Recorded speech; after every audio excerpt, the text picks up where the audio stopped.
সম্রাট। আমি 43 নং ওয়ার্ড এর একজন সন্তান। আমাদের এখানে গাজীপুর সিটি কর্পোরেশনের পাগার এলাকা বিসিক শিল্পনগরী মাদ্রাসায় আছি। আমি মসজিদ মাদ্রাসা বাইতুল ইমাম মসজিদ মাদ্রাসা ওনার সেক্রেটারি হিসেবে আছি, সাধারণ সম্পাদক হিসাবে। আর একটা মসজিদের মোল্লাবাড়ি জামা মসজিদ, ওখানে আমি আগে সাবেক সাংগঠনিক ছিলাম, তার পরবর্তীতে সহসভাপতি হিসেবে নির্বাচিত হয়েছি। আর একটা মাদ্রাসার অভিভাবক সদস্য হিসেবে আমি আছি। ইনশাআল্লাহ সামাজিক কর্মকাণ্ডে আছি।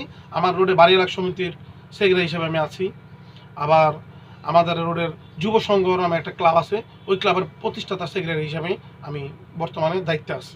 তরুণ সমাজকে শুধু একটাই কথা আমার বলা বার্তা দিতে চাই আমি, যে আপনারা মাদক থেকে বেরিয়ে আসুন, ব্যবসা বাণিজ্যে কর্মকাণ্ডে জড়িত হন, সামাজিক কর্মকাণ্ডে অন্তত জড়িয়ে আসুন। যেমন আমাদের দেশে বিডি ক্লিন নামে একটা সংস্থা আছে, ছাত্ররা নিজস্ব অবস্থান থেকে নিজ অবস্থান থেকেই সর্বোচ্চ চেষ্টা করছে, নিজ অবস্থান থেকে বিনা খরচে, অর্থনৈতিক কোনো সহযোগিতা নাই, তারা নিজস্ব উদ্যোগেই বিডি ক্লিন পরিচালনা করতেছে।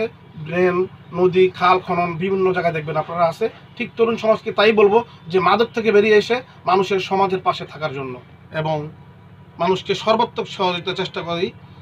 ইনশাল্লাহ আমরা একদিন সফল হব এবং আমরা চাই সবাই ব্যবসা বাণিজ্য অথবা চাকরি নিয়ে ব্যস্ত।